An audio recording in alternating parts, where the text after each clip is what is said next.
Janine Johnson is the retiree chair from Region 6 and is currently located in Kirkland Lake.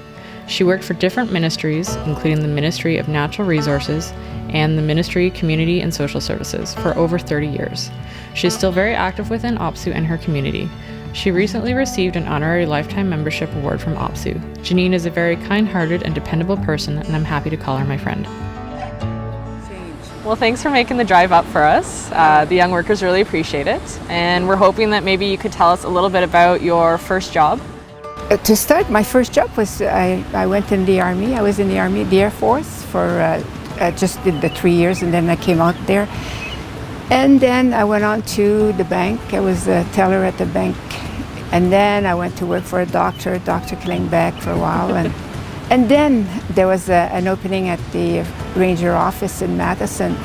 So I applied. I had come back home with my 2 boys and just hoping to get a good job that had benefits, and it worked out. I applied, and the next day the chief ranger called me and he said, you're the one who was selected. So that was the beginning of my job, and that was the years of CSAO. 1971, June the 1st, I started in Madison just as a general clerk in the office, and I was so happy from then on. I think it didn't take maybe a month, and one of the unit forest rangers said, why don't you join the union? They're looking for a secretary. And so I said, okay. So that was it. I started as a secretary. I stayed in Matheson for 3 years, and then the government changed, and they were trying to close all the offices along the highway 11. So they transferred me to Kirkland Lake, and by then in '73 it had become the Ministry of Natural Resources. So I worked there for 16 years in different jobs. I started in clerical, payroll, invoicing, and then they asked me to go over to the fire control office, and I worked with fire permits and radio room during fire season. So it was a challenging position, and looked after the fleet of vehicle that they had, and then an opportunity came. There was an opening at the Ministry of Community and Social Services, so I applied there. So that was really, really enjoyable too. I stayed there for another 16 years. So, and then I retired. Actually, I had some surgery that didn't turn out too well, and I had to go on long-term disability for a while, and then retired. So you were with the ministry for about 32 years? Yes, yes. That's quite a long time. Yes, and so I left with a nice pension, and then my other life started, and I never stopped.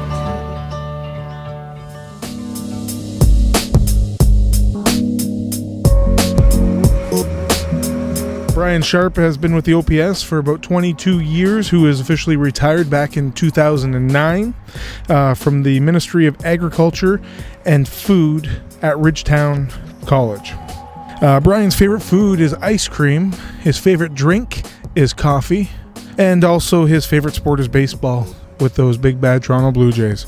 Brian enjoys volunteering for the Heart and Stroke Foundation and other charities, as well as he is part of the riding executive for the NDP Orange Crush.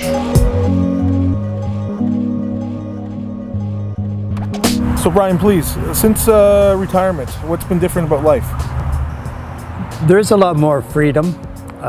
You can get up when you want if you want to do that, but it gives you an opportunity to participate in a lot more activities. So overall, what would you say you enjoyed most about your job before you retired? I was very fortunate, I think, in terms of the type of position that I had.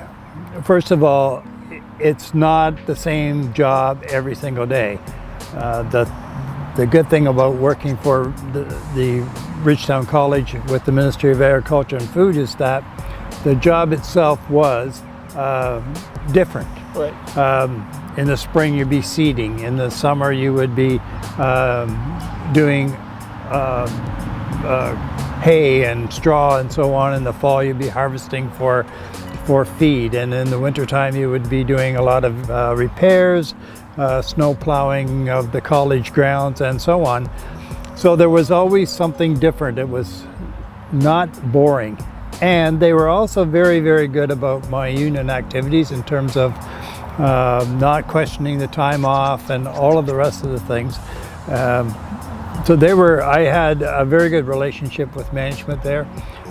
Not every manager, but for the most part, my supervisors were very good with my union activities. So you would say through your 22 years, you enjoyed every minute of it? Well, no, not every minute. Okay. So, because weather's an issue, right? Weather's an issue when it's an outside job for the most part.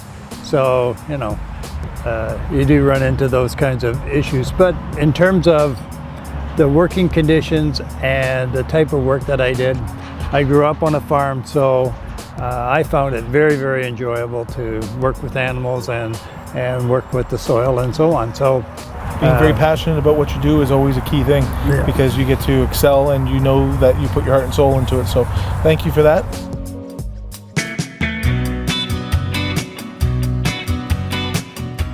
Serge Valcourt worked for the Ministry of Transportation for 29 years prior to retiring. This is in addition to 21 years of volunteer work with the Ministry of Natural Resources. He's been a strong active member with OPSEU for over 28 years. He lives in the Niagara region, but he and his wife enjoy traveling, especially on his Harley, doing many road trips throughout North America. A favorite pastime is watching the History and Discovery channels. So you worked for the MTO. What did you like most about working there? Well, I had a couple of jobs with MTO. The first 22 years, I guess, I was an enforcement officer, starting off in Sudbury, then to North Bay, and then down here into the Niagara region. After that, I moved into head office as an analyst. Both were challenging. I loved the outdoor portion of being on the road, being an enforcement officer, making a difference to highway safety. And then moving into head office, I got to finish the job. I got to see the reports coming in from the officers that I had been, and got to take the next step, making a decision or recommending an action, whether or not we thought we needed to take a company out of the picture because they were making the roads unsafe, or whether or not we needed to simply send them a letter and say, you know what, if you don't clean up, we're going to have to take that stuff. And that part of the job was very satisfying.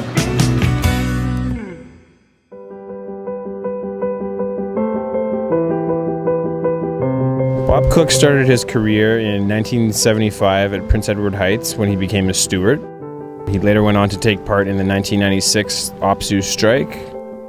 Bob became OPSEU staff permanently in 1998 and has held many positions, including job security officer, staff rep, grievance officer, and finally OPSEU management. Bob was able to retire finally in December of 2015, and since then he's enjoyed spending much more time with his grandchildren and just generally enjoying being able to relax, travel, and enjoy life.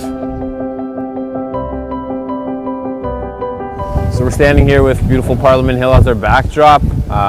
Basically here today to ask you some questions about how your life has changed since you've retired and moved on from OPSEU. So I guess the first question is, how has your life actually changed since you've retired? Well, I'm loving it.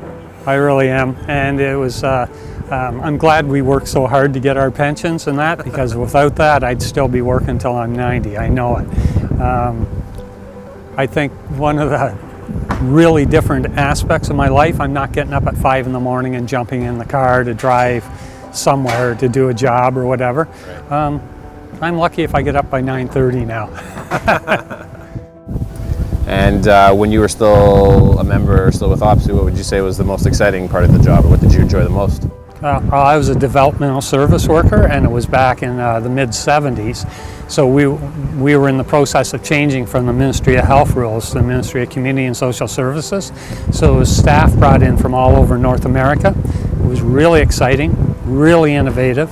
They used to listen to us, and we developed all the programs. And it was Prince Edward Heights, and I think we had one of the finest facilities in the province. Cool. Sounds like you really enjoyed your time. Oh, I love my job, yeah. Can you talk about the importance of being in a union? But I think the most important is the collective agreement. Like it gives you rights in seniority and job permanent position. Although it's getting harder to get permanent position, and your dues are nothing compared to what you get from the union. Like you have all the stuff that's in force. You have health and safety. You have protection. It's a world that is trying to change, and probably it will happen, where we have to fight to keep what people have fought for me, and also for you. So we have. It's hard to convince young workers. Very, very hard. And You're telling me. I think they believe that they'd rather put their money into their pocket rather than pay dues, and that they don't understand the importance. So we have to keep at it. I don't know how we get that across to people, that there is a history of the union movement where people died to get some rights, to get the right to organize, to get the right to represent, to have representation at a workplace. Somehow we lost that history. Either we did because we didn't teach it in school, or because the media kept it out of the people's from people. I'm not sure exactly what happened, but there's a whole history that people aren't taught. I didn't even know about a lot of this stuff until I got involved in the union movement, and I'm going, oh my God, I didn't realize that people in the 50s died to have a union. I didn't realize that, and if you go farther back, even farther, the same thing happened. So would you say that you're hopeful for new and young workers currently entering the workforce? Do you think times have changed and it's tougher to enter the workforce now, the same, or? I think that the foundation that the group before me started, we build upon, and your group is taking on. You're in a tough spot, but a good spot. I really do. I think the education component is really important right now. And I've noticed in this region especially, there's so many educationals and opportunities for people to learn. We didn't quite have those back in those days. You kind of learned on your own. I'm really hopeful for the ones that are entering the workforce now. I think we've given them something to work with, but they got to be reminded that it wasn't given to them, that it was hard fought before. What do you think are some of the things that are still needing to be fought for? Well, I think the biggest one is the one that you have your T-shirt on. That we own it. And that we own the services that we provide. Yeah, we really do. We need to make sure that these services are available. We went down the road several times in different areas, and we had to fight the government on it. And when we won, the people won. Mm-hmm. But we have to worry about all these bills that are being attacking the employees, OPSEU and workers, every worker. So It's important to stay on top of politics. As much as I don't like politics, it's very important, and it's very involved in the union. And I know, I feel like you. Like it's, politics are not my thing, but you have to be there, and you have to stand strong. It's just like that campaign we're doing right now, the We Own It campaign. We have to be there. Yeah. And if we don't stand up, who will? That's right. We'll just get walked all over. So. Has there been previous fights as an OPSEU activist that you've had to face through your career? That's an interesting question, because some of those fights actually are still ongoing, and the main one started basically with Mike Harris in the privatization of the private sector, or the public sector. And it was a very traumatic time for a lot of people in the 90s. It was very, very difficult for people to accept the fact that they no longer had a job, that they had to bump somebody else, they had to bump a friend of theirs to keep their job. It was extremely difficult, and there was a lot of trauma and sadness and crying and all that kind of stuff that went on. We had just gone from an NDP government, switched over to the Mike Harris regime.